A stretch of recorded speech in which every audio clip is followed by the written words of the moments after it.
Okey, Assalamualaikum warahmatullahi taala wabarakatuh dan salam sejahtera. Ya. Alhamdulillah kerana Allah masih menganugerahkan kita dengan kesihatan yang baiklah. Diharapkan kesihatan yang baik ini berterusan dan membantu kita untuk melaksanakan tugas kita sebagai seorang pendidik. Ya.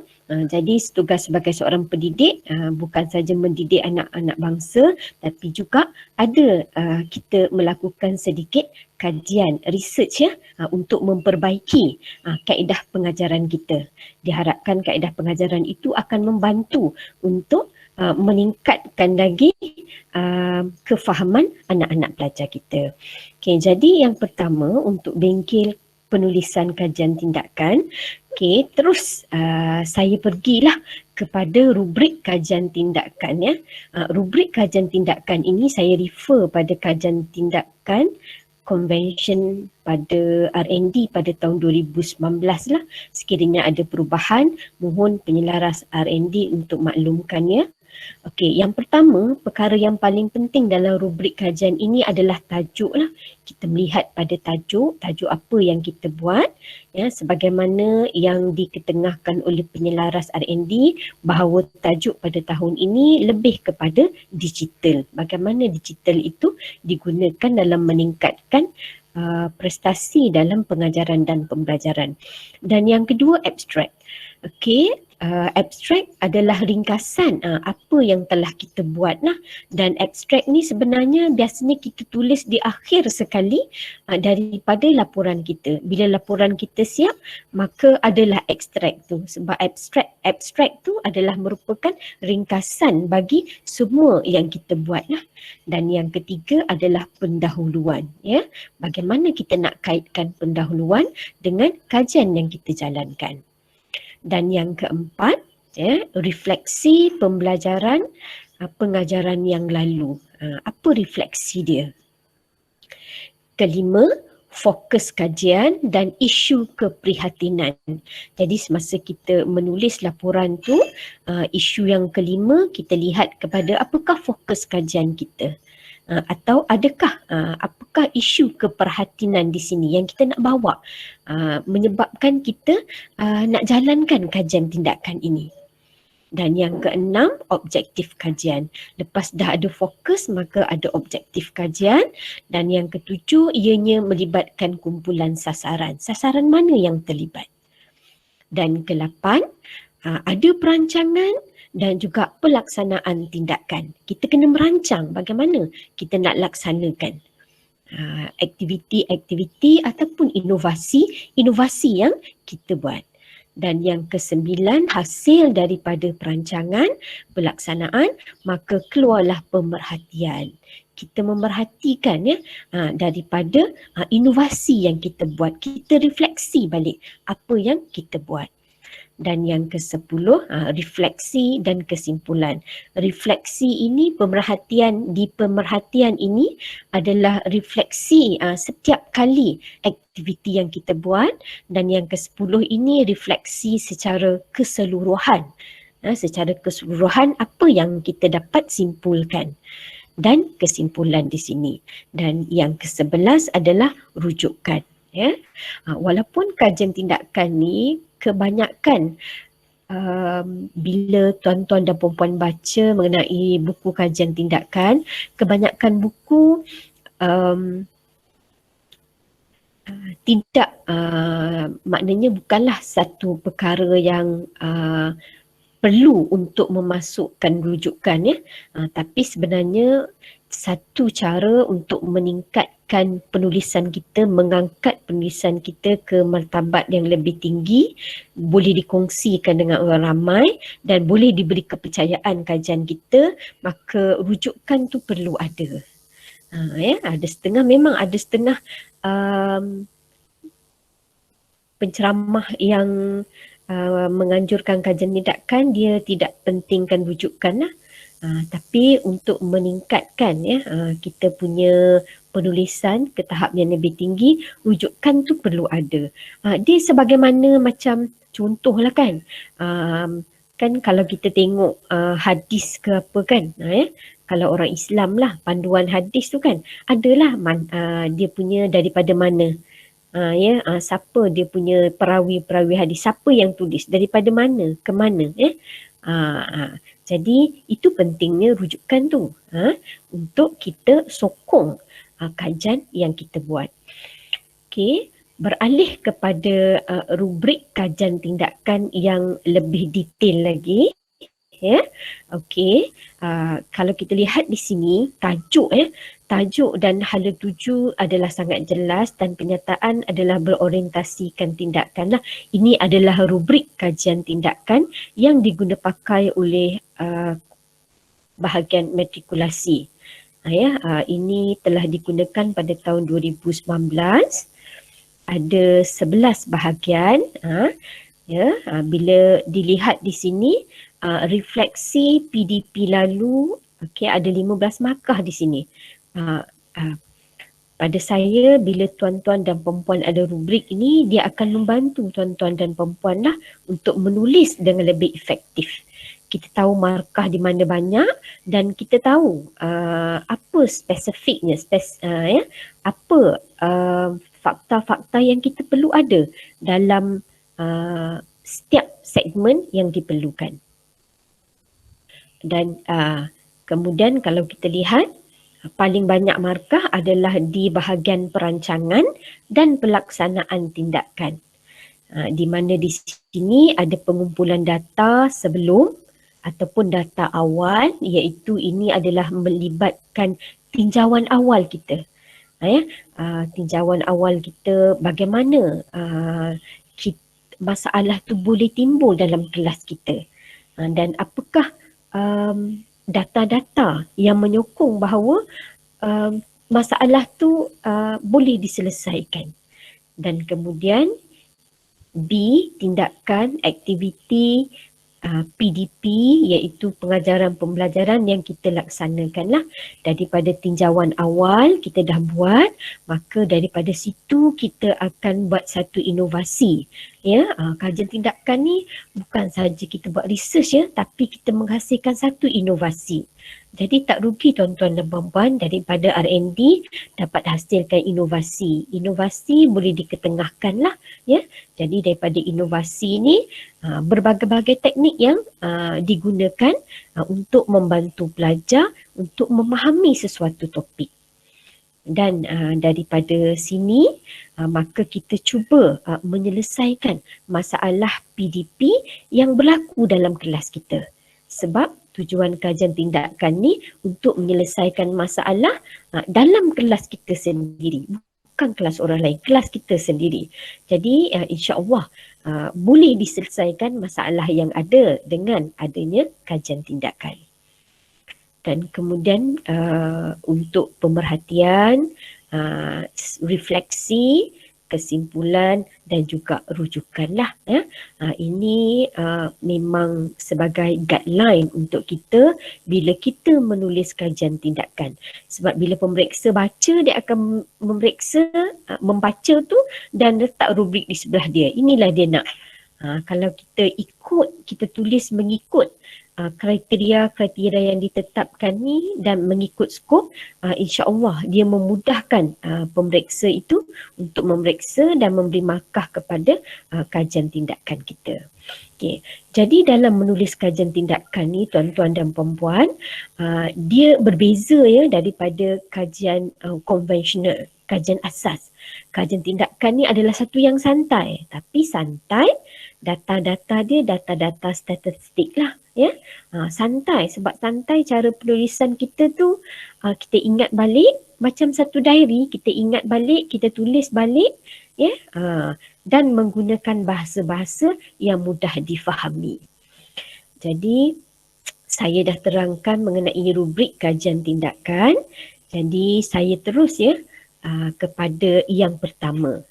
Okey, yang pertama adalah tajuk, sebab sebenarnya saya pun sebenarnya tak pasti macam mana saya nak kendalikan pinggil hari ni. Saya rasa saya bagi contoh ni, saya terus bagi contoh. Sebab sebelum-sebelum ni kita dah bagi tahu dalam tajuk ada apa. Sekarang saya bagi contoh, satu contoh. Saya go through satu contoh kajian dan nanti saya akan bekalkan dengan contoh-contoh kajian yang lain lah yang memenuhi kriteria yang ditetapkan oleh rubrik. Okay, jadi yang pertama, tajuk.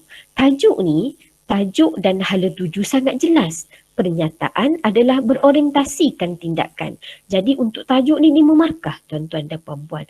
Jadi antara antara kita boleh dilihat di sini contoh tajuk pertama ini, pembinaan instrumen rubrik 2 lapis, double layer, double dot, satu kajian rintis bagi program kumpulan belajar Kumba dalam kalangan pelajar Kolej Matrikulasi Melaka. Ini satu tajuk. Kita boleh tengok tajuk, kita tengok tajuk dia, hala tuju dia adakah sangat jelas.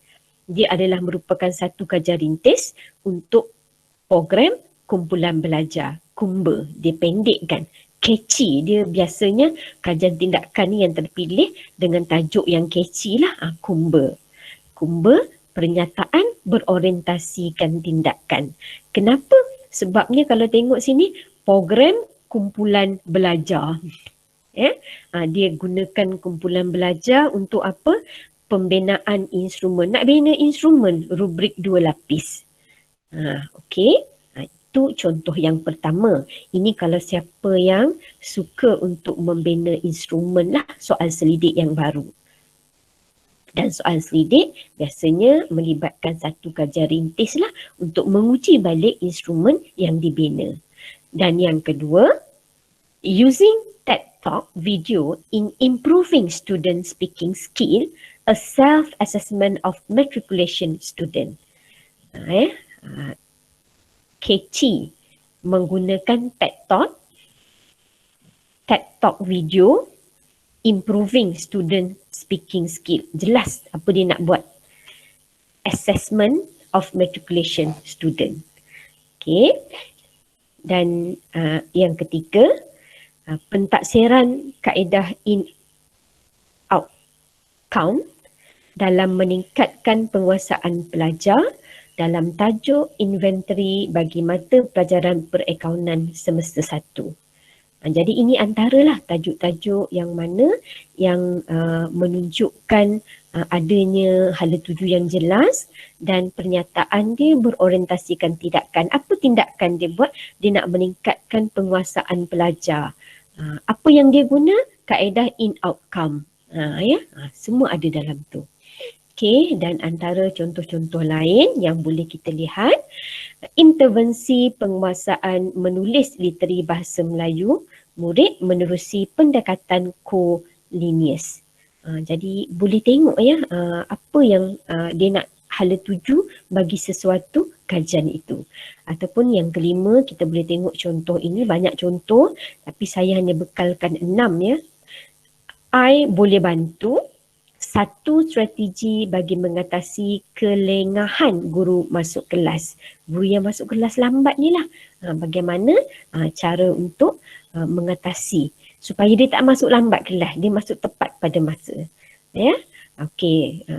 Dan yang keenam, contoh-contoh dia, penilaian reka bentuk aplikasi pembelajaran mudah alih dengan sikatan MKBAT apps dalam pendidikan sains untuk guru pra perkhidmatan.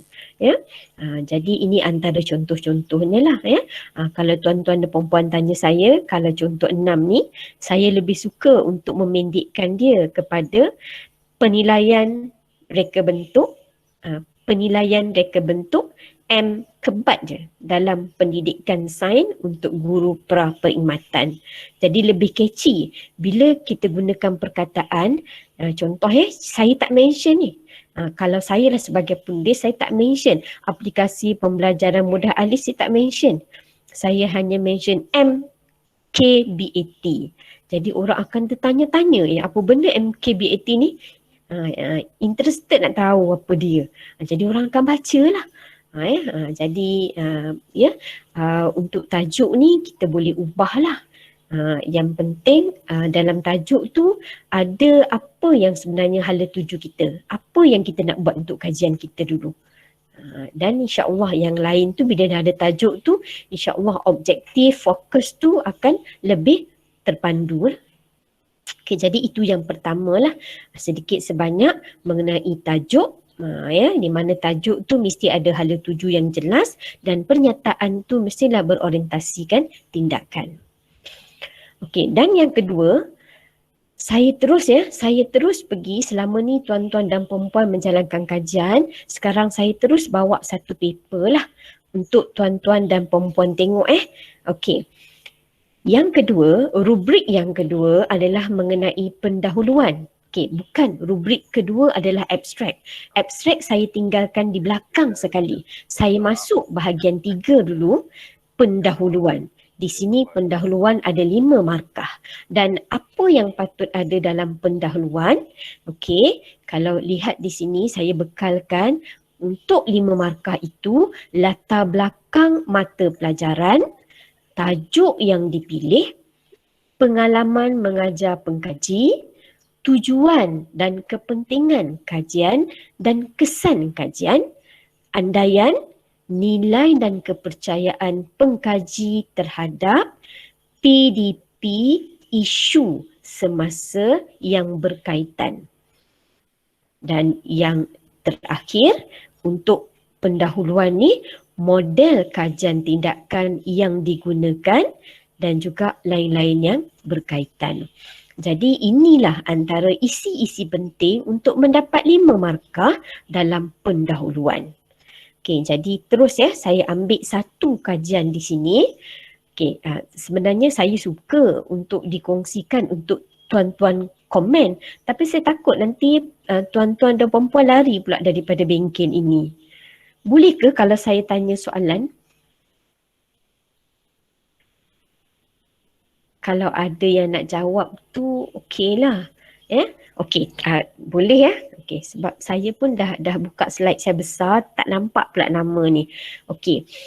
Tajuk ni adalah pentaksiran kaedah Q05 AM dalam meningkatkan kemahiran belajar, menyelesaikan mekanisme radikal bebas. Okey, itu tajuk dia. Kita go through sebenarnya saya sempat tunjuk satu contoh. Saya akan bagi untuk tuan-tuan dan puan-puan tengok contoh yang lain lah. Tapi untuk kita bincang di sini, kita nak tengok paper ni dekat mana kita perlu tokok tambah dia. Okey, boleh ambil masa 2 minit tuan-tuan untuk baca yang dipaparkan ini dulu, kenyataan ni.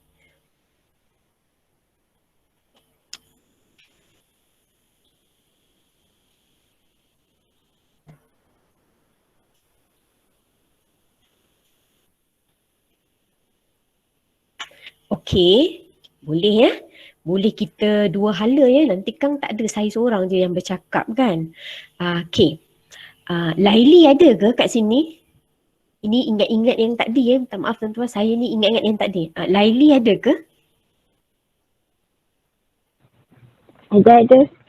Laili, boleh bantu saya Laili? Bila Laili tengok kan yang Kak Sal tulis di sini ni, ini kan yang Kak Sal tunjukkan di sini, paragraf ni, boleh Laili bagi tahu Kak Sal tak daripada bahan di sini, latar belakang, mata pelajaran, apa yang dah ada dah, isi yang dah ada di sini?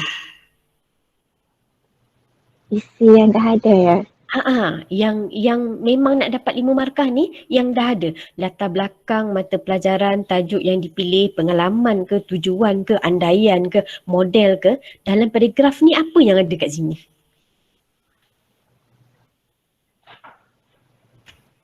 Okey, yang saya nampak lah latar belakang mata pelajaran ada. Latar belakang mata pelajaran. Mata pelajaran tu kan. Okey.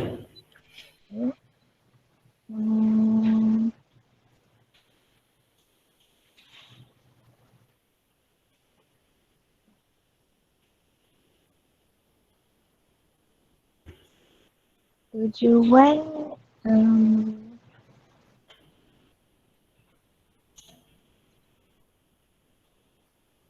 Tujuan tu ada yang dikatakan oleh yang demikian transformasi perlu dilakukan bagi memastikan pelajar menyertai mata pelajaran kimia.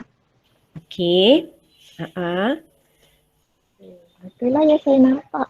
Okey, terima kasih Puan Laili ya. Okey, sebenarnya saya bawa ni supaya nak nampak. Mungkin tuan-tuan tak menulis lagi ataupun dah menulis lah. Yang baru nak menulis mungkin akan nampak, oh, latar belakang mata pelajaran tajuk dipilih inilah.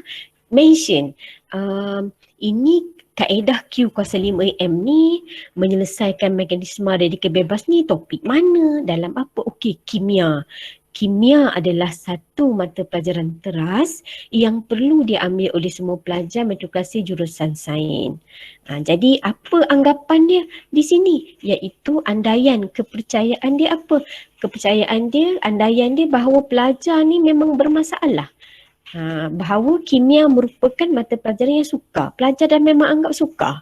Ada tak kajian? Ada kajian yang mengatakan inilah ada setengah tak perlu letak, tapi saya suka untuk galakkan letak supaya mengangkat kajian kita itu. Kita bukan bercakap je, tapi ada kajian yang dah dibuat mengatakan bahawa banyak pelajar kimia ni mengatakan bahawa kimia tu susah lah. Ya. Ini disebabkan pengalaman sedia ada pelajar semasa di peringkat sekolah menengah dan perkara ini kekal dalam minda dan pemikiran mereka. Oleh yang demikian, transformasi perlu dilakukan bagi memastikan pelajar meminati mata pelajaran kimia sekaligus dapat mengubah persepsi mereka. Jadi, ini latar belakang mata pelajaran, tajuk dipilih, tujuan, kepentingan kajian dan kesan kajian lah. Kenapa disebutkan kimia di bawah isu di sini? Sebab nak buang dah tanggapan yang kata kimia tu susah. Okey, ini baru dua ada ya, latar belakang dan juga kita lihat bahawa tujuan kepentingan kajian tu ada sikit-sikit kat sini. Okey, dan andaian, nilaian dan kepercayaan pengkaji terhadap PDP isu semasa yang berkaitan kajian lah. Isu semasa dia, kimia tu satu subjek yang dikatakan sukar. Okey, terima kasih ya Puan Laili kerana berespon. Okey, yang kedua, ini tak habis lagi ni, sama lagi pendahuluan juga. Sambungan daripada pendahuluan. Okey, statement tadi tu disambung masuk pada kreativiti pengajaran, satu aspek yang sangat penting. Okey, saya bagi masa 2 minit ya. Okey, untuk tuan-tuan dan puan-puan lihat ya. Okey. Ini adalah dalam topik pendahuluan. Okey, di atas tadi diceritakan mengenai kimia, di bawah ini dikaitkan dengan kreativiti dan juga dikaitkan dengan pentaksiran. Kazrina, Puan Kazrina, minta bantu Puan Kazrina dari graf ini, apa isi-isi yang ada yang boleh kita lihat untuk mendapat 5 markah ni?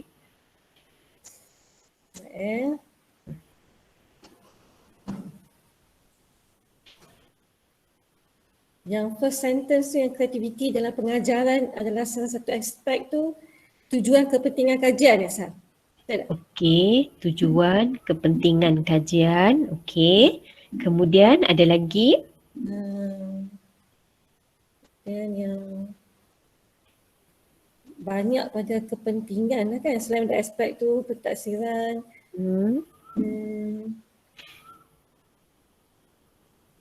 Latar belakang mata pelajaran tak pasti. Komponen utama, masa-masa.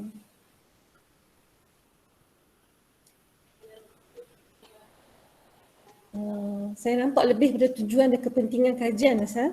Okey, terima kasih Puan Kazrina. Puan Kazrina nampak dia lebih kepada tujuan dan kepentingan pengajaran dan pembelajaran lah. Okey, terima kasih banyak-banyak. Okey, pertama yang saya tunjukkan slide sebelum ini, dia cerita pasal latar belakang kimia itu sendiri. Yang kedua, dalam dalam paragraf ini diceritakan mengenai kreativiti dan juga pentaksiran. Kenapa? Sebab bila tengok tajuk sini pentaksiran kaedah Q kuasa 5 AM, ada mekanisme radikal bebas lah. Mekanisme radikal bebas ni dalam topik kimia, dalam subjek kimia, pentaksiran ni yang nak diceritakan. Jadi dia masuk dalam paragraf kedua ni, diceritakan sikit apakah itu pentaksiran, kenapa pentaksiran itu penting dan dikaitkan dengan PDP, isu semasa yang berkaitan. Aspek selain daripada aspek kreatif dalam pengajaran, pentaksiran juga memainkan peranan yang penting dalam proses PDP untuk tunjukkan bahawa kajian ni ada kaitan dengan pentaksiran. Kenapa? Sebab pentaksiran ni adalah salah satu daripada yang memainkan peranan penting dalam proses PDP kita. Jadi pentaksiran yang berkesan, dia backup pentaksiran yang berkesan dapat membantu pendidik mengetahui tahap pembelajaran pelajar dan juga keberkesanan pengajaran. Jadi itu dikaitkan dengan isu kimia dengan isu pentaksiran.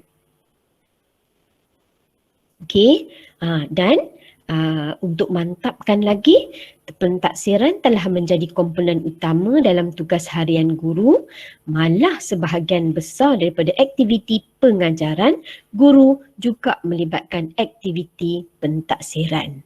Jadi dah menampak dah tu, isu besar dia memang pentaksiran ni semua guru perlu ada, sebab pentaksiran tu lah kita boleh lihat keberkesanan pengajaran kita.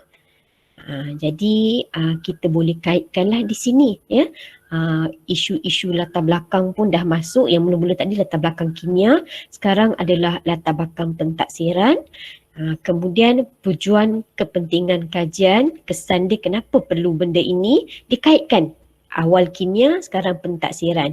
Jadi tajuk ni kita kaitkan terus pentaksiran dan juga kimia itulah bagi meningkatkan kemahiran pelajar menyelesaikan mekanisme radikal bebas. Jadi dia ada kaitan lah ya. Okey, dan yang ketiga masih sama, sambungan daripada situ. Okey.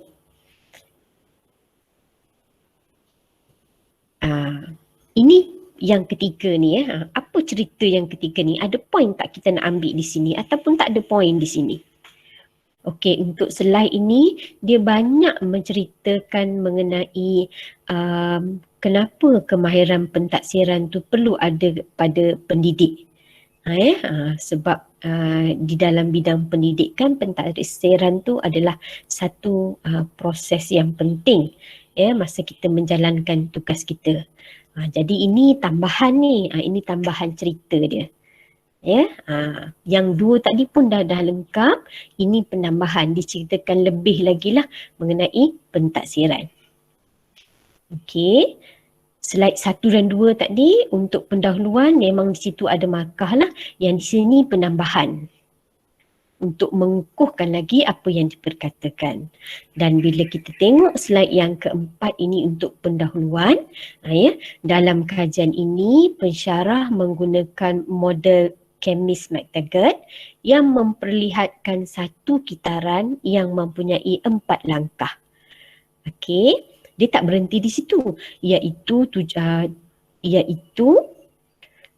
tinjauan awal, merancang tindakan, melaksana tindakan, memerhati dan merefleks untuk mentaksir kesesuaian kaedah Q kuasa 5 AM dalam menilai kemahiran pelajar menyelesaikan masalah mekanisme tindak balas penukar gantian radikal bebas.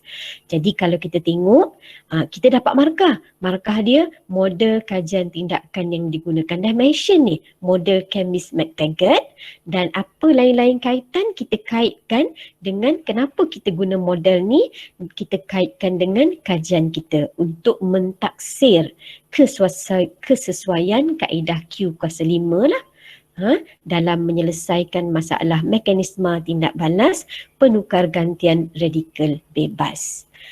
Jadi itu pendahuluan apa yang perlu ada untuk dapatkan 5 markah. Jadi ada apa-apa respon atau apa-apa nak tanya Kak Sal untuk yang pendahuluan dulu. Adakah clear? Tak perlu risau ya, kalau nak slide ni memang slide ni akan diberikan. Yang penting di sini tuan-tuan puan-puan boleh fokus dan boleh bertanya soalan lah kalau kata sekiranya ada yang tak clear. Contoh ni diberikan supaya nampak macam mana kita nak menulis ya, apa isi yang perlu ada dalam ini.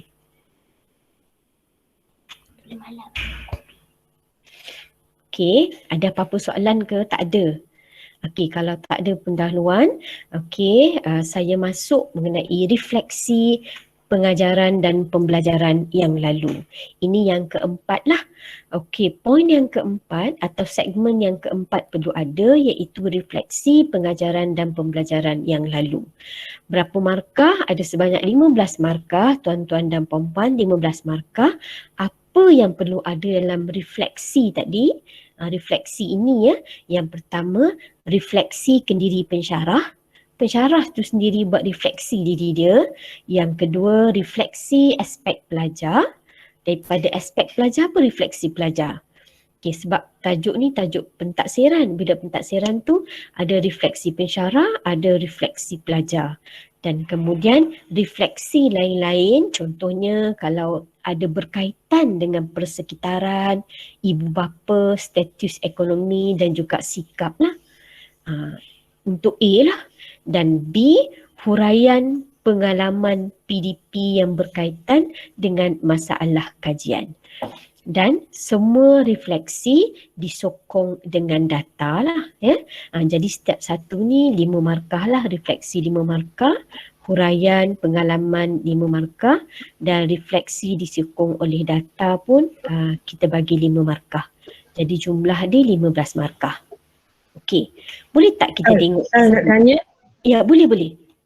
Yang dekat refleksi tu kan Sal, kita ada 3 jenis refleksi. Adakah perlu, maknanya yang ketiga tu kan, maknanya kena ada ketiga-tiganya ke Sal? Sebab kalau refleksi kendiri pensyarah tu memang ada kan. Okay. So refleksi aspek pelajar tu memang ada. Tetapi yang aspek lain tu macam kadang-kadang tak ada. So soalan adakah perlu ketiga-tiga itu? Ataupun 2 tu dah mencukupi untuk bahagian refleksi tu? Okey, 2 di atas ni memang kebiasaannya memang ada lah bila kita buat kajian, dua-dua ni memang ada Kak kan? Pensyarah, kendiri pensyarah dengan pelajar. Yang ini dia bergantung kepada kajian kita lah. Adakah kita perlu untuk melihat sikap tu? Dan contoh macam persekitaran ataupun ibu bapa. Dalam pelajar matrik kita ni jarang kita melihat aspek ibu bapa dan juga status sosioekonomi kan, betul? Jadi dia bergantung kepada kita punya kumpulan sasaran kajian lah. Kalau Katalah ada macam katalah macam akak kan, kita nak mention pasal sikap pelajar kan. Kita tahu bahawa pelajar kita selalu kalau kita bagi soalan, macam contoh sekarang lah online kan. Kebanyakan mereka kita boleh tahu mereka meniru kerja kawan kan. Okey, jadi macam mana kita nak nyatakan? Sebab adakah kita boleh kata daripada perhatian hasilan kerja yang mereka submit tu kita dapati jawapan pelajar, kita boleh conclude dah kata sikap pelajar yang tak ambil berat, sambil level tentang kerja yang kita bagi. Contohnya katalah kan, boleh tak kita buat conclusion macam tu? Okey Kak, bila kita ada data tu insya-Allah kita boleh buat conclusion. Contoh kan, akak kata akak dah bagi kerja kat pelajar, kemudian daripada semak jawapan tutorial ke kuis pelajar tu jawapan dia sama. Ini secara maya lah kan. Jadi dapat saya simpulkan di sini bahawa dalam pemerhatian saya bahawa mungkin pelajar sama-sama meniru. Sebab kita kata secara maya kan, kita tak nampak kan. Jadi boleh sebab kita ada data tu lah dan kita dah semak dah kertas itu. Jadi perlu tak kita tunjuk macam bila kita kata sikap pelajar, kita tunjuk sampel jawapan mereka tu. Sebab kalau kita je sebut saja mungkin orang beranggapan that is our kita punya sangkaan, tapi perlu tak kita tunjuk bukti. Okey, ni contohnya beberapa contoh jawapan pelajar. Perlu ke sampai ke setakat itu kita buat Sal? Ya Kak, untuk kajian itu dipilih ke peringkat yang lebih lagi, itulah satu bukti dia kena ada dalam kajian tindakan dan juga dalam PLC lah. Memang kena tunjuk bukti yang kita kata bahawa kita rasa macam pelajar meniru lah sebab jawapan tu lebih kurang sama, ataupun pelajar dihantar jawapan tu kan daripada sisi yang sama dia hantar gambar tu kan, tulisan yang sama. Jadi itu sebagai bukti lah. Ya. Okey, terima kasih Sal. Okey, sama. Terima kasih Kak. Ya. Okey, jadi refleksi PDP yang lalu, ya, itulah saya buka ya, kalau tuan-tuan dan puan nak tanya boleh terus tanya. Ya. Okey, jadi dalam aspek A ada refleksi, kemudian B huraian dan C semua refleksi disokong oleh data. Okey, kita tengok ya. Kita tengok kepada penulisan yang ini. Okey, penulisan yang pertama refleksi PDP yang lalu. Dia cerita ya, harapnya tuan-tuan dan puan-puan ambil masa seminit 2 untuk baca dan mohon untuk respon pada saya kan. Sebenarnya masuk kat mana ni? Paragraf yang kita baca ni kat mana ya nak bagi markah refleksi? Kendiri pensyarah ke? Kendiri pelajar ke? Persekitaran ke? Dah masuk B ke? Dah masuk C? Ada nak respon? Jangan takut-takutlah sebab kita sama-sama belajar kan. Saya pun sama juga belajar lagi. Tak pernah habis belajar kan. Jadi sama-sama. Kalau cuba tu sebenarnya baguslah. Kita nak tahu kan di mana kefahaman kita. Ada sesiapa nak respon ke? Dia masuk dua-dua Sal. Pensyarah ada, pelajar ada kalau kita tengok secara Okey.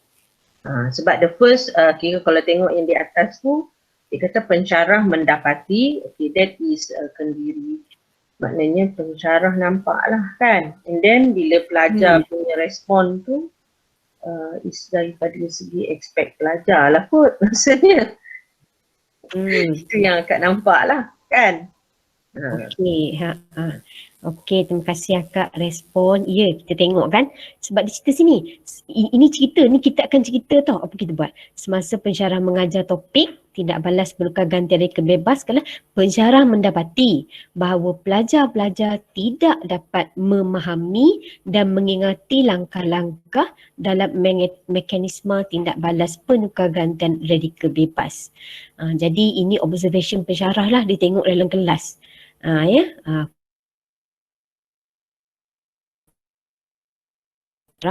Apabila pensyarah meminta pelajar untuk menuliskan jawapan soalan tutorial, mereka berpandangan satu sama lain sambil berdiri menggelengkan kepala dan keluarlah ayat, saya tak faham puan topik mekanisme tindak balas radikal bebas ni. Itu daripada aspek jawapan pelajar. Apa jawapan pelajar bagi? Refleksi pelajar dia kata dia tak faham. Ya. Okey, jadi kita nampak dah kat situ ada sikit-sikit dah. Dan ada juga yang ni di sini pensyarah dia tengok, dia kata pensyarah bagi tahu ni bahawa pelajar-pelajar tidak dapat memahami dan mengingati langkah-langkah dalam mekanisme tindak balas penukar gantian radikal bebas. Dia observation dia, kendiri pensyarah dia tengok itu pelajar dia tak faham aspek yang ini, tak boleh buat lagi yang ini. Dia menilai itu pentaksiran dah berlaku di situ pentaksiran tu. Dan aspek pelajar dia hanya bagi tahu, dia kata dia tak faham, dia tak tahu nak buat apa. Dan pensyarah dia flashback balik, dia kata ini dah ada sesi kuliah ni selama 3 jam ni untuk topik ni. Jadi apa yang dia dapat? Hasil daripada respon yang diberikan oleh pelajar, baru pensyarah dapat gambaran yang pelajar tidak memahami topik ini. Ini baru hasil respon secara mulut, tanya dengan mulut lah. Pelajar kan dapat jawapan terus, komunikasi terus. Okey, itu satu. Baru nampak sikit-sikit dia punya refleksi. Okey, kemudian kita pergi yang kedua. Okey. Cuba kita tengok ya. Selepas menyemak hasil tugasan tutorial pelajar, pensyarah dapat menyimpulkan, ini data penting, bahawa hanya 2 pelajar cuba menjawab soalan yang berkaitan dengan mekanisme tindak balas penukar gantian reka bebas. Hanya 2 je cuba jawab. Baki 8 tidak cuba menjawab tugasan tutorial yang dibekalkan. Ada 2 orang je yang cuba jawab, 8 tu tak cuba jawab. Jadi dia daripada situ, apa tindakan dia? Dia buat temubual ringkas dengan pelajar. Kenapa tak cuba menjawab? Jadi respon pelajar, kami tak faham. Nak mula kat mana tak tahu. Langsung tak faham topik ni. Nak tulis macam mana pun tak tahu. Jadi daripada situ dia dah berkembang. Sebenarnya kalau ikut contoh ya, yang ini adalah pentaksiran. Pentaksiran tu dah berjalan dah. Daripada ni lagi, daripada pensyarah tu melihat pemerhatian kepada pelajar, refleksi pelajar, kemudian refleksi pensyarah sendiri, apa pensyarah dapat lihat, apa respon pelajar, itu dah berjalan dah. Ini dikatakan data juga ni, data untuk kajian inilah ya. Dan kemudian bila kita lihat yang ketiga, terdetik dalam hati rasa tidak puas hati dengan jawapan pelajar. Ya, jadi dah bila pelajar cakap tak faham, pensyarah menyemak semula kaedah pendekatan semasa proses BDP. Sebab tadi pelajar cakap, dia berfikiran terbuka lah pensyarah ini. Pelajar cakap tak faham, cikgu tak tahu mana nak mula. Macam cikgu tu tak tahu dia mengajar apa, pelajar bercakap dia tak tahu mana nak mula. Kat mana? Jadi pensyarah menyemak semula kaedah pendekatan. Menyemak semula ni tuan-tuan dan puan-puan, kita refresh balik kita ajar dalam kelas. Apa yang kita ajar? Itu sebab diary kita tu penting. Mungkin tarikh-tarikh kita tuliskan, kita ajar apa yang kita tulis kat situ. Menyemak semula kaedah pendekatan semasa proses PDP. Sebenarnya kita refresh balik, kita akan ingat balik apa yang kita ajar. Pelajar mana dalam kelas kita tu yang memang blur sangat, memang tak tahu. Kemudian apa yang pensyarah bila dia refresh balik, pensyarah menggunakan kaedah tradisional. Apa kaedah dia guna? Di mana pensyarah yang banyak menjawab soalan tutorial dan menerangkan kepada pelajar. Pensyarah, soalan ni, jadi pensyarah pun ini, kita kena kait dengan ini. Di situ pensyarah tak buat inquiry. Dia tak tanya pelajar kenapa begini, kaedah dia mengajar.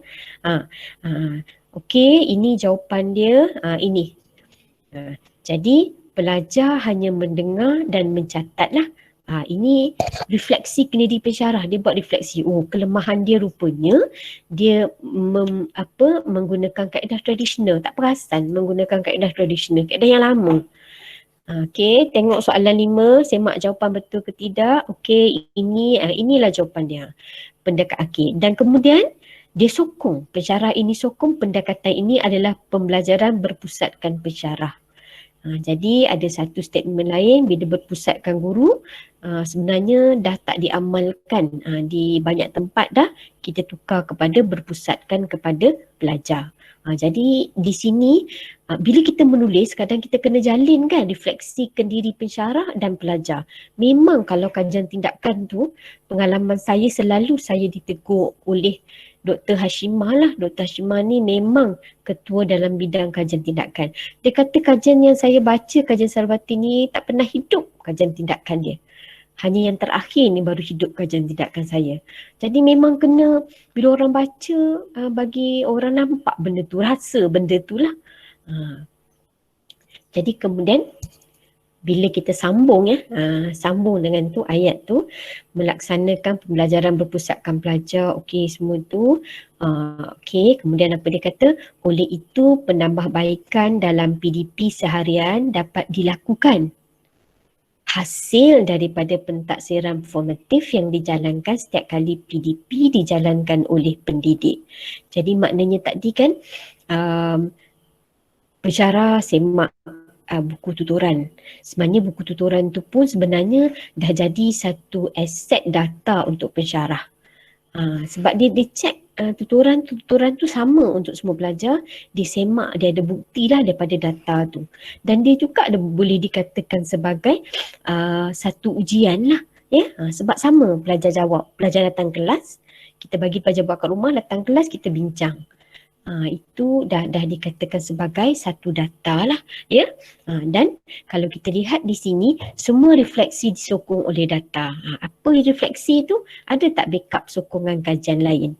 Contoh macam di sini, pembelajaran berpusatkan pelajar supaya dapat memberi peluang kepada pelajar untuk membina kemahiran analitik, kemahiran menyelesaikan masalah dan menerapkan konsep pembelajaran adalah satu proses sepanjang hayat. Jadi ini dah terus sebab kita nak pengajaran kita berpusatkan pelajar. Macam penjara tadi, dia dapat dah kelemahan dia. Rupanya dia tak perasan, dia buat tu masih lagi secara tradisional lah. Sebab dia nak cepat, nak habiskan silibus. Dia seorang nak cakap.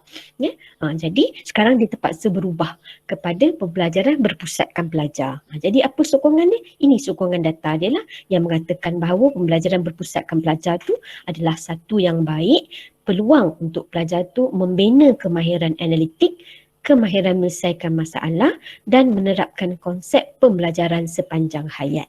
Jadi nampak kajian kita macam up sikit lah. Bukan kita hanya tulis macam diary tu. Tapi ada top up data-data yang dipercayai. Okey.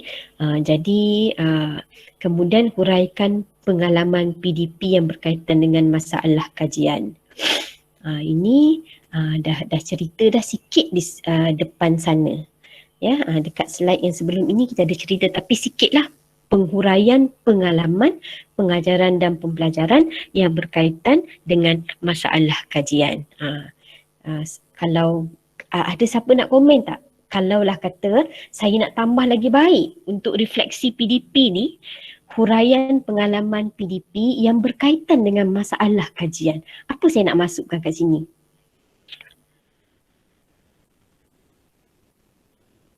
Contoh kan, saya dah bagi tadi refleksi ni ada 4 slide. Bila saya tengok slide ni, yang paragraf yang ada ni, penulisan yang ada ni, saya rasa kat sini kurang.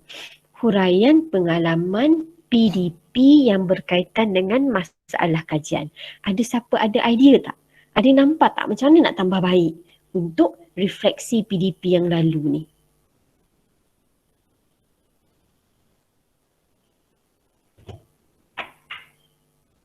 Ada yang nak kongsi?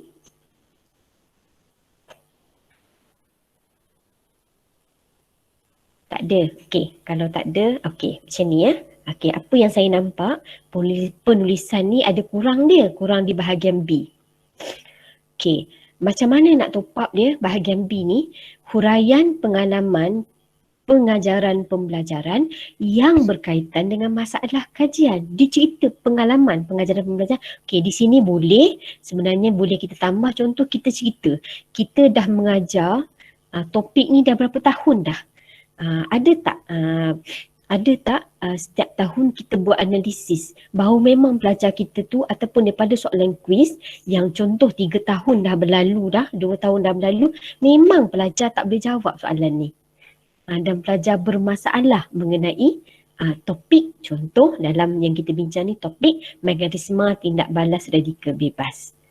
Jadi itu yang saya cadangkan untuk tambah markah pada pengalaman PDP yang berkaitan dengan masalah kajian. Itu perlu diceritakan. Itu sebab kena ada guideline ni.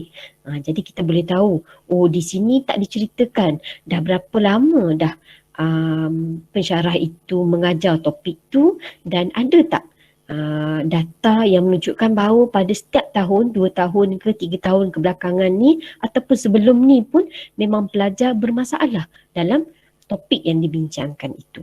Itu untuk penambahan lah ya, sebab markah di sini 5 markah ni untuk yang ini.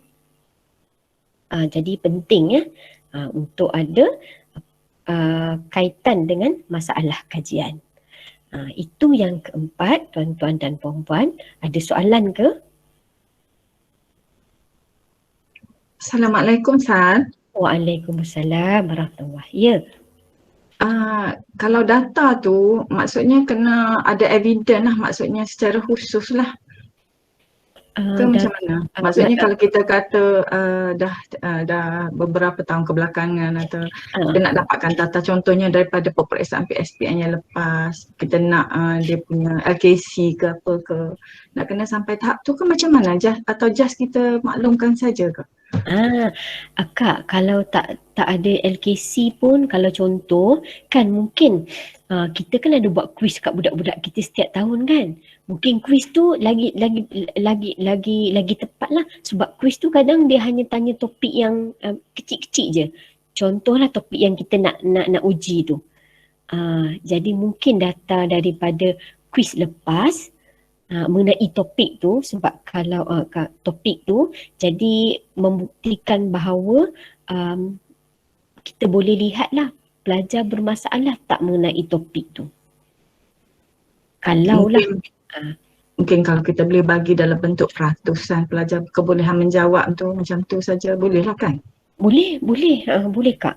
Tu yang macam tadi yang saya cerita dalam yang Sal punya paragraf ni, hari maknanya pada tahun Sal buat kajian tu. Tapi saya tak cerita pula 2-3 tahun lepas tu ada tak Sal buat kajian, saya melihat pada topik ini pelajar-pelajar yang lepas ada masalah. Sebenarnya boleh kan, sebab kita selalu buat kuis kan. Betul tak? Kita ada data tu. Sebenarnya kita ada data tu. Walaupun kuis simple tapi dia berkaitan dengan tajuk tu. Sebenarnya kita banyak data tapi kita tak perasan data tu boleh digunakan. Terima kasih Kak Lin. Jadi tak semestinya sampai data-data yang jauh lah, data yang dekat dengan kita je. Kuis ke apa-apalah, kuizi ke apa yang kita buat boleh digunakan. Sebab setiap tahun kita ada pelajar kan, pelajar berbeza. Sebenarnya kalau kita simpan data tu elok, secara tak langsung kita boleh compare. Kita ada data tapi kita tak guna. Kan, KU kita pun ada data tu. Quiz semua kita simpan kan dalam unit punya kan. Jadi ni boleh guna data tu ya untuk sebagai bukti nak ceritakan huraian pengalaman PDP yang berkaitan dengan masalah kajian. Ataupun mungkin pensyarah tu ingat balik, dia kata memang 2-3 tahun lepas pun pelajar bermasalah dalam mekanisme tindak balas dalam topik yang berkaitan lah. Tapi kena backup lah dengan sikit ya. Dia mungkin ingat ke apa pelajar dia tulis dulu kan. Okey, okey, sama. Itu adalah refleksi PDP yang lalu. Ada apa-apa soalan? Dr. Shah, saya nak tanya sikit. Ya. Kalau kita mendapatkan data daripada rakan-rakan pensyarah yang turut mengakui kesukaran topik itu, dia menjadi refleksi kendiri pensyarah ataupun refleksi lain? Itu adalah kita betul memang saja susah, pengalaman kawan-kawan kan. Ya. Ustaz, itu boleh dimasukkan dalam refleksi rakan sekerja. Rakan sekerja. Itu boleh, refleksi kendiri pensyarah, refleksi rakan sekerja. Itu sebenarnya markah lagi tinggi lah, sebab bukan saja pensyarah tu maklumkan ada bukti bahawa pelajar mengalami masalah dalam topik tersebut, tapi pensyarah lain pun mengakui juga. Okey, alhamdulillah, bagus Ustaz. Kalau ada refleksi pensyarah yang lain lagi bagus. Jadi maknanya itu nanti dah boleh buat PLC juga satu lagi tu, sebab professional learning kan, kita bersama-sama dalam satu komuniti untuk selesaikan masalah. Dah berapa paper dah boleh buat tu daripada R&D, inovasi ada, kemudian pergi PLC ya. Okey, insya-Allah ada apa-apa soalan lagi? Terima kasih Ustaz. Tak ada ya? Okey, tak ada. Okey, saya pergi kepada yang kelima. Ini fokus kajian. Ini ada antaranya lah, inilah cara dia menulis fokus kajian. Okey, fokus kajian ni dia 5 markah. Okey, apa yang perlu ada dalam fokus kajian? Menentukan pemilihan konsep yang hendak dikaji berserta dengan alasan. Kenapa pilih konsep ini, fokus kajian ini, dan alasan dia kenapa? konsep yang hendak dikaji dan juga berserta dengan alasan. Jadi 2 minit tengok kepada penulisan di sini. Pensyarah dia refleks balik. Dia refleks balik apa yang dia dah buat. Dia kata selama ini dibuat dengan cara meminta pelajar menulis jawapan di papan putih. Okey, awak keluar kat depan, tulis jawapan. Kemudian pensyarah dia pergi kat depan, dia tanda kat depan. Okey, cukup dah. Okey, semua betul. Dah. Itu yang menulis ni lah, tulis ya. Mungkin kita tak macam tu kan. Okey, jadi refleksi dia, itu kalau menurut penulis ni, refleksi itu adalah refleksi kaedah konvensional. Dia suruh pelajar tulis, ditandakan jawapan. Dah, habis. Tak ada refleksi. Menandakan jawapan pelajar tanpa adanya refleksi daripada pelajar. Dia tak suruh pelajar tanya. Kaedah inquiry pun tak ada kat situ. Jadi tu sebab pensyarah tu kata memang dia bersalah lah. Sebab cara dia cara konvensional. Okey, jadi pensyarah tu keluar ayat untuk buat kaedah Q kuasa 5am. Apa pendekatan ni? Pendekatan secara formatif. Kerana setiap langkah dalam kaedah ini membantu pelajar mereflek setiap kekuatan dan kelemahan dalam menyelesaikan mekanisme tindak balas menukar gantian. Beza dia, yang tadi pelajar tulis kat depan, pensyarah tanda jawapan betul. Okey, ini betul semua. Okey, dia tak bagi pelajar tanya, refleksi tak ada. Okey, untuk kaedah dalam kajian ini, kaedah Q kuasa 5M ni dia buat macam mana? Okey, dia minta pelajar tulis kat depan juga. Tapi bila pelajar tulis kat depan, kemudian dia minta pelajar yang tulis itu dan pelajar yang duduk tu comparekan. Dan siapa yang jawapan salah, dia minta angkat tangan lah. Dia buat refleksi. Kenapa salah? Apa yang salah? Dekat mana ni yang sepatutnya tak boleh salah? Kaedah ini berbeza dengan amalan penilaian dan pengukuran tradisional yang memberi perhatian kepada apa yang telah dicapai oleh pelajar dan diberi grade berbanding penilaian berterusan. Macam tadi kaedah yang pertama tu, tradisional tu, saya buat, saya tanda je. Cikgu tanda je. Memberi perhatian kepada apa yang telah dicapai oleh pelajar dan bagi grade. Okey, ini betul semua. Dah. Okey. Yang Q kuasa 5 tadi adalah penilaian berterusan. Di mana setiap langkah pengajaran tu sebelum, selepas dan semasa PDP tu, dia akan nilai benda tu. Dia lihat balik. Okey, ini untuk fokus kajian ya. Inilah dia cerita dulu dalam fokus kajian.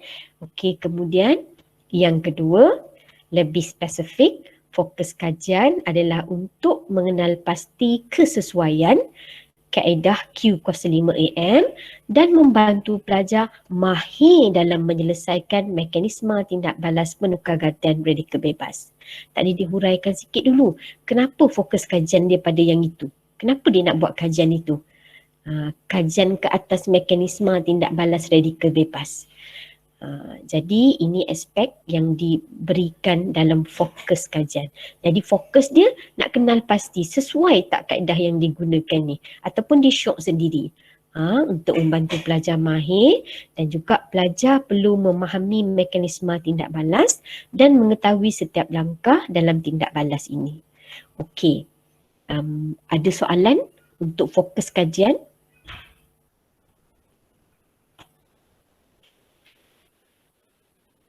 Clear ke fokus kajian?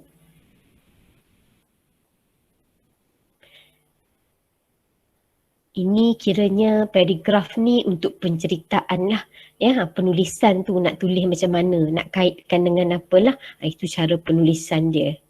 Jadi fokus kajian di akhir tu dia mention fokus kajian.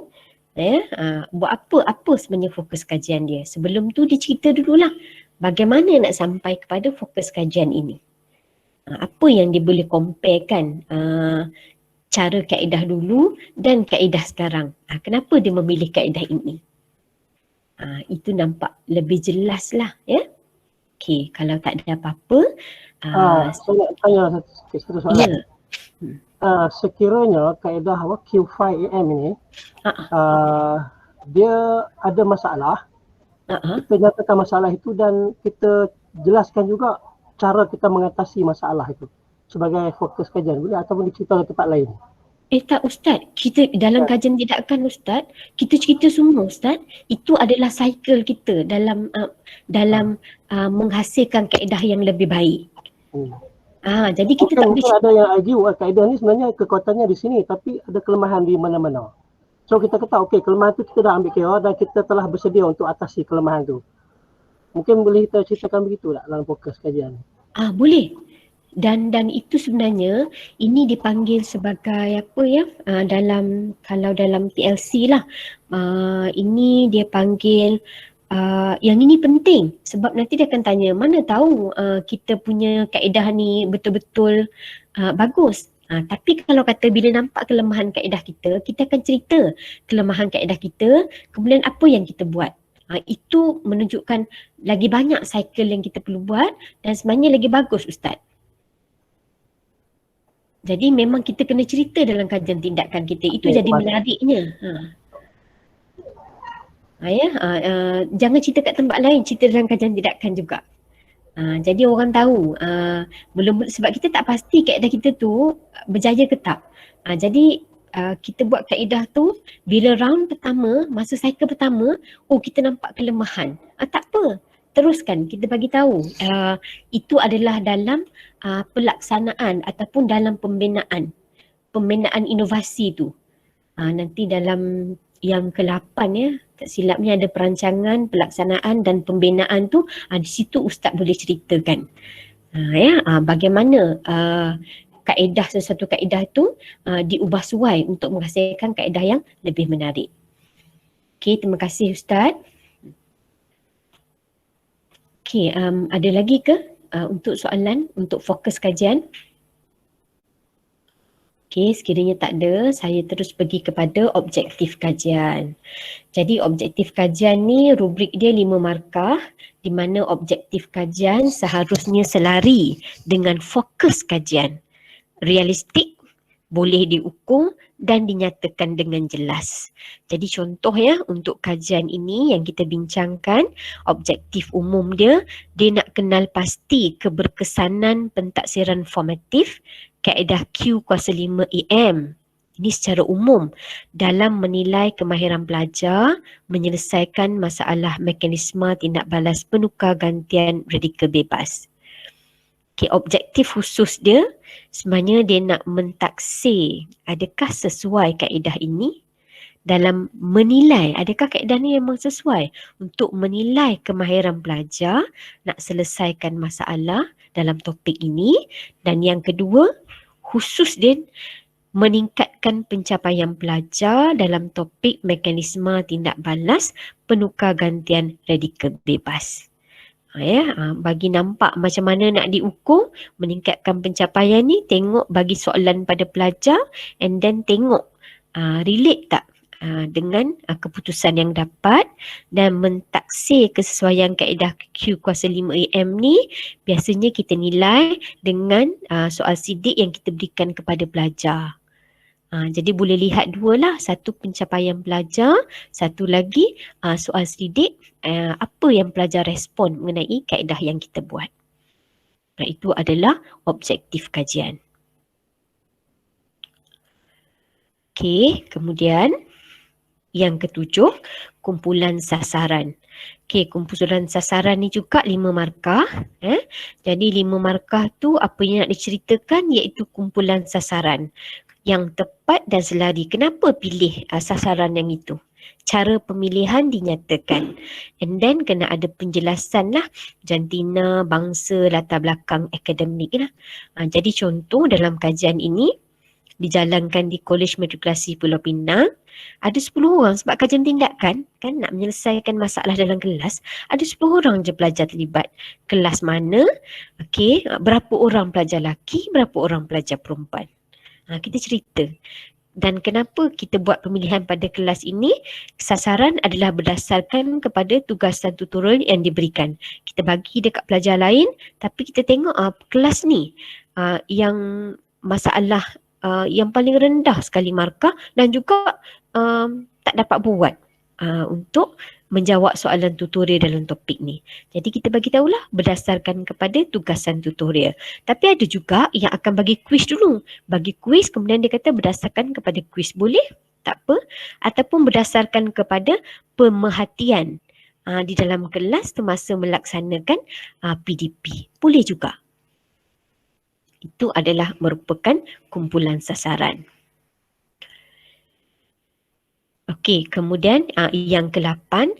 Yang ke-8 ni perancangan dan pelaksanaan tindakan lah. Yang ini banyak markah Ada sebanyak 30 markah. Markah 15 markah itu adalah pengumpulan data sebelum ataupun data awal, data tinjauan. Kaedah yang sesuai dengan objektif kajian. Betul ke objektif kajian kita ni adakah sesuai dengan kaedah yang ada?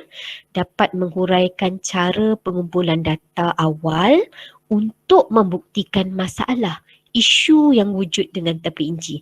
Ini untuk yang tinjauan awal kita buat tadi tu.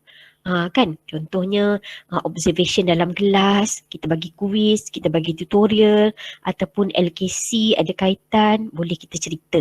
Pengumpulan data awal 15%, 15 markah. Dan yang kedua, lepas dah cerita tinjauan awal, data dia dah cerita apa semua, maka kita pun buat tindakan. Sebab dia perancangan dan pelaksanaan. Okey, bila tindakan kita, maka kita keluarlah dengan inovasi baru. Sebab daripada masalah yang timbul kat sini, maka keluarlah inovasi baru. Jadi penggunaan bahan, aktiviti, strategi yang digunakan, inovasi, kreativiti, sebab teknik tersebut digunakan, dipilih, ada diterangkan dan dikaitkan dengan teori dan kajian-kajian lain. Okey, jadi saya pergi dulu saya tunjuk contoh. Macam mana pengumpulan data untuk tajuk yang kita bincangkan ini sebagai contoh. Okey. Pertama, dia bagi gambaran. Okey. Perancangan dan pelaksanaan. Perancangan tu biasanya kita gunakan catagan lah. Perancangan kan. Sebab ada tarikh, ada bila masa kita nak buat lah. Okey, pelaksanaan kajian tu, bagaimana nak melaksanakan kajian itu. Okey, ini dibuat. Dia tunjukkan prosedur pelaksanaan kajian tindakan lah yang untuk topik ini. Contoh, asalnya kaedah tradisional, ada kuliah berpusatkan pelajar. Kemudian pensyarah buat refleksi balik. Okey, daripada sini lahirnya tinjauan awal. Ya, tinjauan awal di mana tinjauan awal ini boleh lihat pada LKC. Okey. Semakkan tutorial pelajar pun boleh dan juga temu bual pun boleh. Ini sebagai data tinjauan awal. Kita kena ada set data ni lah. Ni ada setengah kata tak maulah ambil laporan kerja calon, tak apa. Tak kisah, semakkan tutorial pun dah cukup. Kuis pun ada dah cukup. Temu bual dengan pelajar. Ini adalah tinjauan awal. Ni data ni, kita dah ada data kat sini.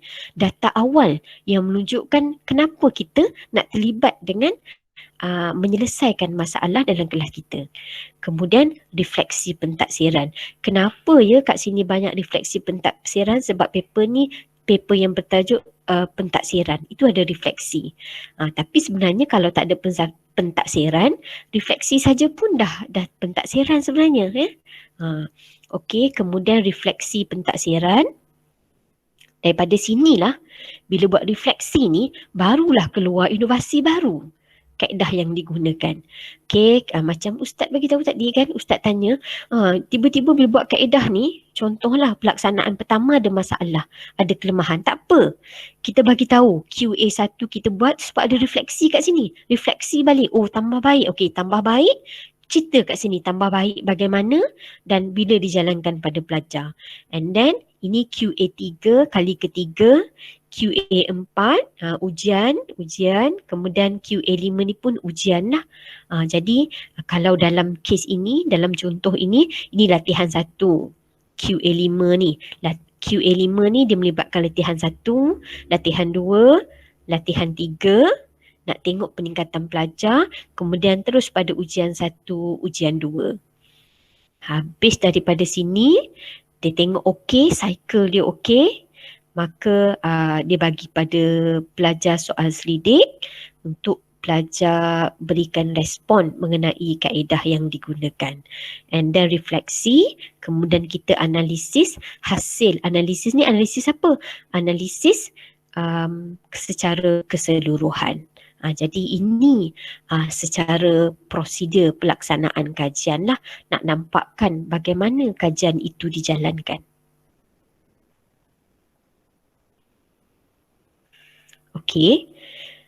Ini dia jadual 1 adalah nak tanya yang tanya patah balik yang tadi. Okey Ustaz. Okay. Kita punya analisis ini kita base kepada soal selidik terbuka inilah. Ya, Kan kepada jawapan-jawapan dalam apa refleksi dalam QA, bukan itu. Kita base pada dua, jawapan semasa pelajar bagi dan juga soal selidik terbuka ni. Okey Ustaz, begini. Untuk yang contoh kan, di sini QA1 ni ada soalan dah Ustaz kan? Macam dalam contoh ni dah bagi soalan. Jadi refleksi ni, dia refleks dah pensyarah refleksi. Berapa pelajar dapat? Ada meningkat ke ada berkurang? Kemudian pergi kepada latihan yang kedua. Di sini dalam kitar ini, konten dia pensyarah tengok adakah berjaya kaedah ni ataupun tak. Untuk yang analisis, ceritakan dalam analisis juga. Ya, ini pun dalam analisis. Sebab dia ada analisis tinjauan awal, ada analisis tinjauan semasa dan analisis yang akhir lah. Jadi untuk yang ni disebutkan yang analisis ni adalah soal sendiri tu dia analisis.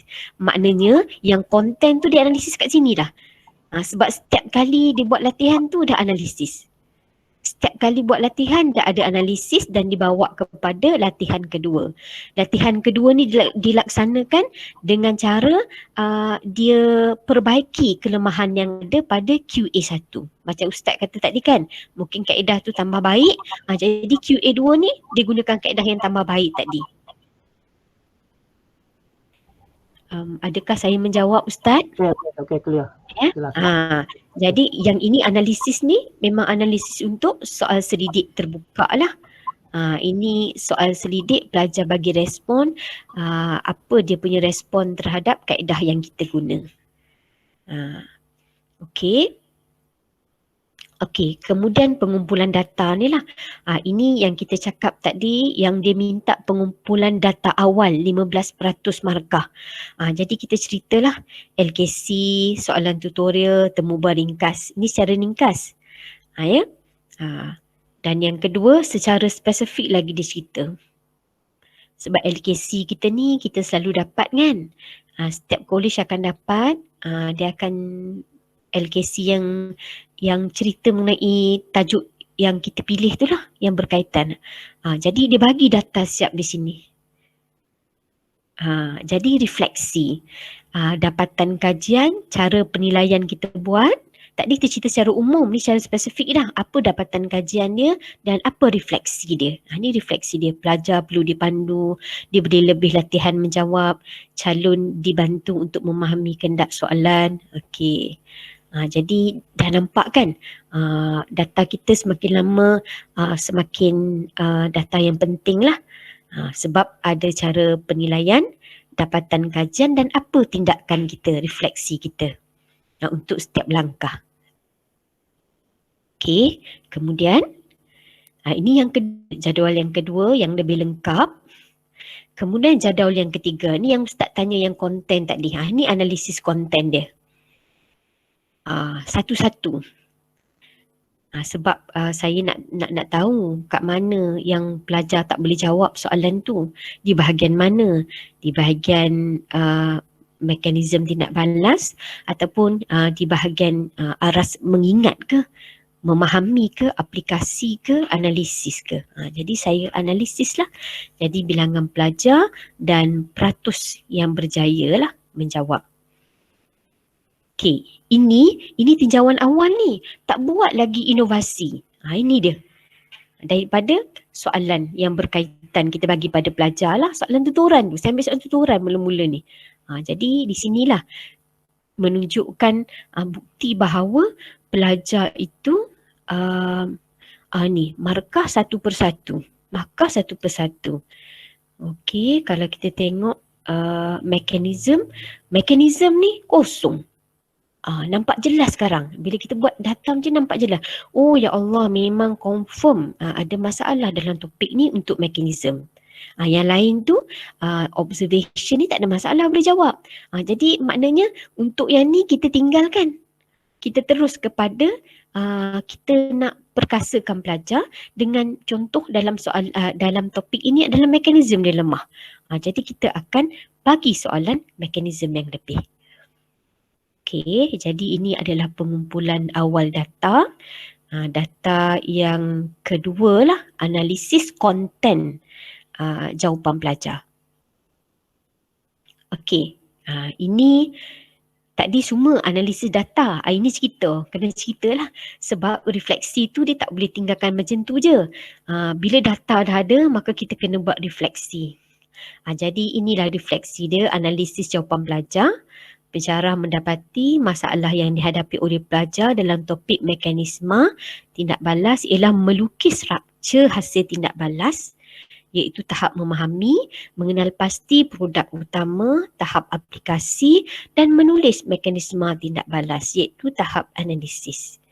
Daripada situlah soalan seterusnya yang dibekalkan dalam ujian adalah berdasarkan tahap mengingat, aplikasi dan juga analisis.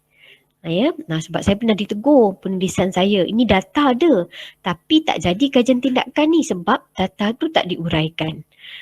Makna kena reflect satu-satu data tu, kena cerita supaya data tu hiduplah, orang baca tu boleh nampak. Okey, kemudian ini pelaksanaan lah tindakan yang 15% lagi markah. Kita dah tahu dah, kita dah kenal pasti dah confirm dah, memang itulah kat situ masalah pelajar. Soalan yang berkaitan dengan mengingat, soalan analisis. Jadi kemudian apa tindakan kita? Jadi tindakan kita dah dapat dah maklumat tu, pelajar lemah. Jadi bagi mengatasi masalah ini, kaedah pentaksiran Q kuasa 5 dilaksanakan untuk membantu pelajar mengenal pasti secara spesifik aspek-aspek dalam menyelesaikan mekanisme tindak balas radikal bebas. Pelaksanaan lah tindakan, cerita sikit. Kemudian dah cerita macam mana nak melaksana, cerita pembinaan. Macam Ustaz tanya tadi, kat mana nak cerita pembinaan tu? Kat sini. Dekat mana nak tambah baik pembinaan tu? Cerita kat sini, ulang kat sini. Kaedah ni, okey, buat kali pertama, kemudian kali kedua ada perubahan, cerita di sini. Okey, pembinaan kaedah, macam mana kaedah tu dibina? Sebab ini nanti tuan-tuan dan puan-puan boleh guna untuk inovasi pula. Jadi inilah apa maksud dia cerita kat sini. Macam mana kaedah tu dijalankan. Dan refleksi dia cerita satu-satu lah. Bagaimana tindakan yang kita buat, kaedah tu dilaksanakan. Sebab kalau nanti orang minta, boleh tak saya nak guna kaedah ni? Boleh. Bagaimana? Inilah. Ini dia punya. Okey, ada 5 soalan dibekalkan. Okay, A ialah answer merujuk kepada bekalkan 5 soalan. Pandu pelajar. Okey, kemudian masa menjawab tu sebab ada 5 kali. Masa pertama masuk latihan yang kedua, kita dah pendekkan dah masa untuk menjawab. Tu cara dia. Okey. And then pelaksanaan kaedah Q kuasa 5 AM lah. Ini diceritakan dengan lebih terperinci lagi bagaimana dia dilaksanakan tindakan itu. Okay, jadi sebab bila kita buat inovasi kan, orang akan tanya, macam mana nak jalankan ni? Dia sepatutnya kalau inovasi ni ada satu lagi, macam carta perjalanan lah. Bagaimana nak melaksanakan kaedah ini. Step pertama apa, step kedua apa. Jadi kemudian setelah pelaksanaan kaedah Q kuasa 5 AM, dah cerita dah bagaimana ini sebab nak bagi idea pensyarah dia dia baca tadi kata macam mana nak buat lah tak tahu 10 minit bila kita cerita contoh di sini kan, setelah 10 minit berlalu pelajar menulis jawapan mekanisme tindak balas dalam buku masing-masing. Pensyarah mengedarkan bika ajaib yang mengandungi kertas gulungan. Dalam kertas tersebut dituliskan nombor. Pelajar mengambil kertas gulungan secara rawak, kemudian pensyarah memanggil pelajar menggunakan nombor yang dibekalkan. Sebenarnya kajian tindakan ni macam satu-satu step kita kena tulis. Apa yang kita buat, bagi nampak tu dia kata kajian tu kena hidup kan. Macam kita rasai apa yang kita buat. Kita ingat balik, pelajar ni minta komen, kita minta dia komen dan dia komen kita kan. Jadi itu kita kena tulis supaya kajian tindakan kita tu bila orang baca, dia rasa kajian tu satu yang hidup, yang boleh dilaksanakan dan menarik untuk dibaca. Okey, kemudian rujuk kertas berkenaan ni hasil lah ya. Hasil daripada situ sekejap ya. Saya kongsikan daripada pelaksanaan tu. Sebabnya panjang sangat dia punya ni. Tak apa, nanti boleh rujuk apa-apa ya yang apa-apa yang ni saya akan bekalkan, boleh gunakan. Bila dah buat latihan satu tadi, refleksi tu maknanya langkah kita yang satu tu apa? Kita tulis balik komen pelajar, arah anak panah salah. Pensyarah bertanya pelajar, apa konsep anak panah ni? Saya cerita balik, cerita semua sekali. Ini refleksi. Setiap yang latihan yang dia buat tu ada refleksi. Sebab ini akan merangkumi di sini refleksi pensyarah, refleksi pelajar. Dan penambahbaikan yang dibuat lah. Ya. Jadi diceritakan dari sini latihan 2 apa semua, latihan 3. Satu-satu refleksi tu, untuk setiap latihan tu ada refleksi dia. Dan di sini boleh nampaklah apa perubahan yang ada. Memang pensyarah kita kena tuliskan, ada tak daripada aktiviti pertama, kedua, ketiga tu apa yang berbeza. Apa yang lebih baik atau apa yang macam Ustaz kata kita boleh tambah baik. Jadi di situlah kita boleh nilailah kekuatan dan kelemahan kaedah yang kita bina. Okey, kemudian kita tengok ya di sini masuk kepada yang ke-9 ya.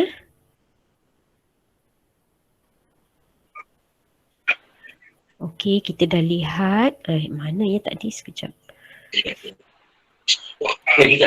Okey, pemerhatian. Ya, pada pemerhatian. Okey, jadi pemerhatian ni ada 10 markah di mana dia melibatkan kaedah pengumpulan data dan juga data dianalisis dengan baik, jelas dan bermakna. Data dianalisis dengan baik, jelas dan bermakna ni maknanya dia tak tinggal data macam tu. Okey, dah ada dalam jadual, tinggal macam tu, tak boleh. Dia kena huraikan daripada data tu. Apa yang dapat daripada data tu. Positif ke negatif ke, kenapa macam tu. Dan data itu dipersembahkan secara sistematik, jelas dan juga menarik. Supaya orang baca, orang rasa menarik lah. Mungkin ada graf turun naik kan.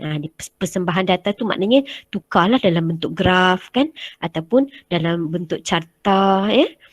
Jadi kemudian kaedah pengumpulan data tepat, selari dan mencakupi ke semua objektif kajian. Tengok kajian kita balik. Adakah cara kita kutip data tu betul untuk menjawab kajian kita. Jadi ini 10 markah lah ya. Ini boleh tengoklah nanti pada paper ni ya. Okey, kemudian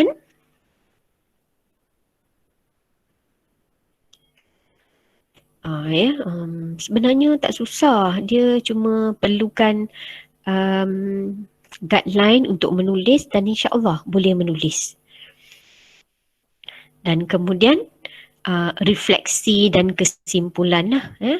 Refleksi secara keseluruhan dan juga kesimpulan untuk semua sekali. Sebab refleksi tadi kita dah buat dah. Setiap satu kita dah buat. Untuk setiap aktiviti yang kita buat tu ada refleksi. Ini refleksi secara keseluruhan dan juga kesimpulan. Apa yang penting lah Di situ kita kena kritikal lah. Sebab kita dah sampai ke kesimpulan, untuk buat kesimpulan, jadi kena kritikal. Adakah betul kaedah kita itu boleh digunakan? Ada tak sokongan kajian lain nak menunjukkan bahawa kaedah kita tu kaedah yang mantap lah, yang dapat membantu. Okey, kemudian yang terakhir adalah rujukan lah. Ini antara rujukan lah yang perlu ada. Tapi tak dititik beratkan, cuma saya menitik beratkan lah. Untuk mengangkat sesuatu kajian kita tu, maka tak banyak. Kalau 5 pun okey. Okey, rujukan ni makna kita rujuk.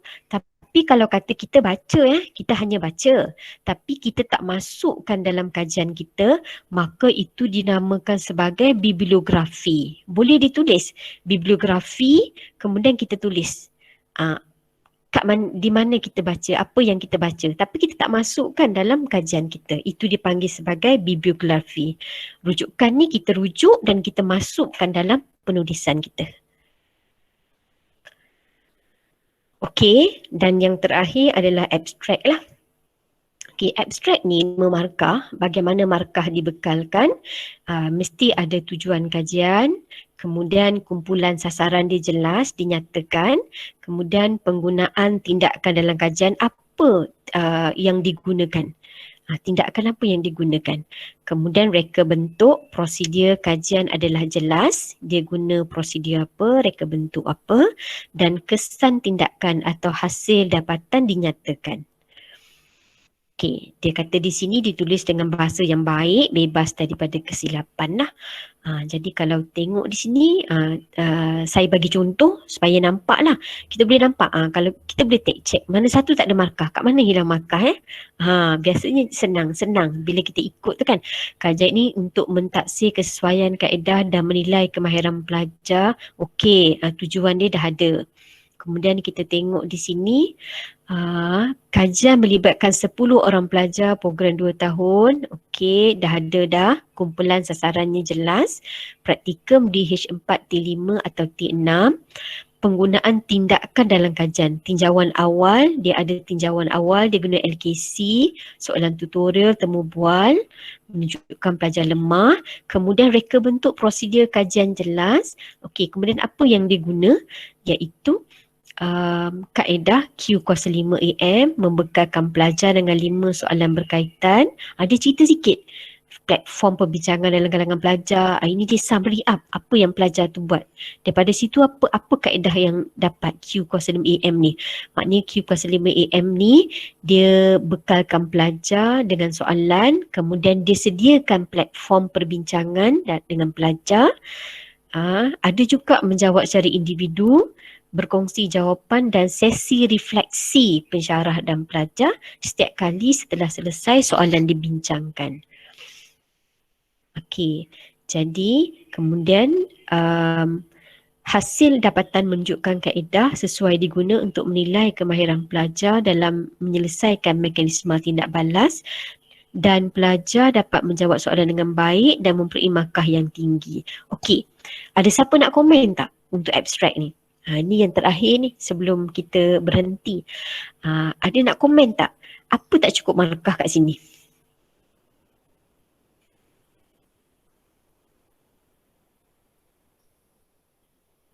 Ada yang boleh komen? Dekat mana markah nak tambah ni? Tak cukup 5 markah ni. Ada tertinggal.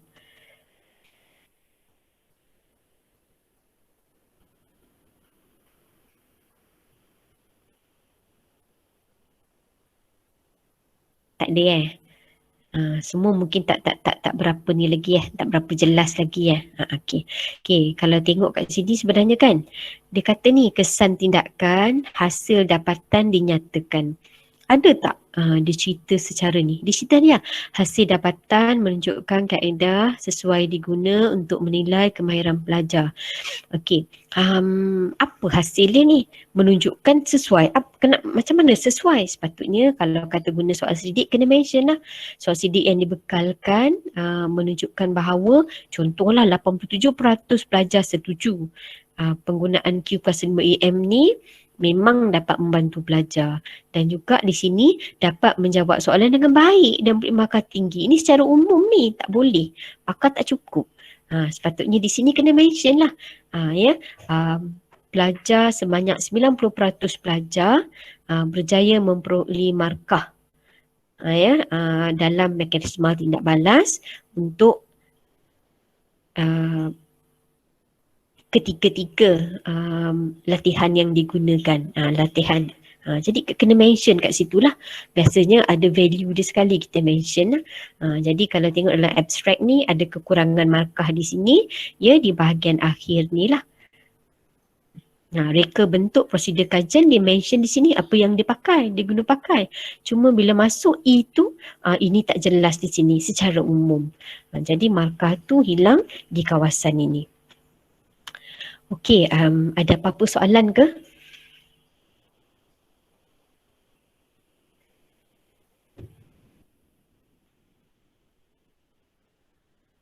Tak ada? Sal, Ya, Ina. nak confirm pasal yang kumpulan sasaran tu Sal, dia memang tak ada limit kan, tak ada maksimum minimum number, tak ada kan? Tak ada maksimum. Biasanya kalau kajian tindakan ni cuma dia tak ramai lah Ina.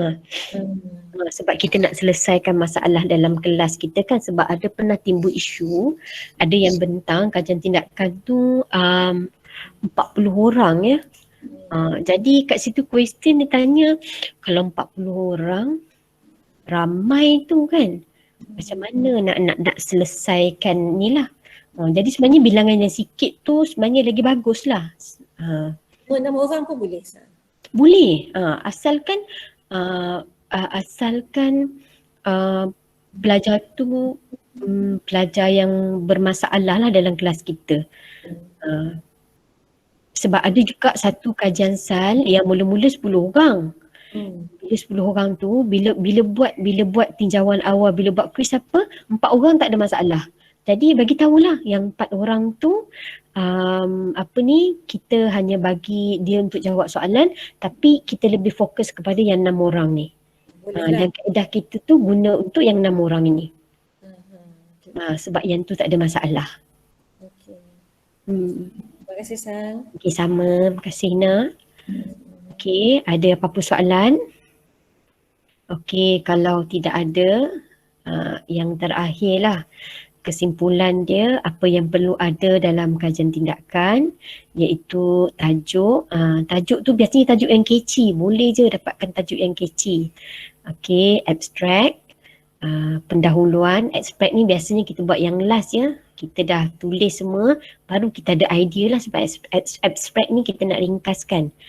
Okey, pendahuluan kena ada, refleksi PDP yang lalu, fokus kajian, isu keprihatinan, and then ada objektif kajian, kumpulan sasaran. Di sinilah markah perancangan dan pelaksanaan tindakan tu kena detail. Kemudian pemerhatian, dan pemerhatian ni saya tulis secara ringkas ya, ini ada analisis data dan refleksi lah. Refleksi dan kesimpulan secara keseluruhan dan juga rujukan. Jadi ini kira aspek-aspek atau segmen-segmen yang penting dalam kita menulis kajian tindakan, laporan untuk kajian tindakan. Okey, rasanya ini sahaja.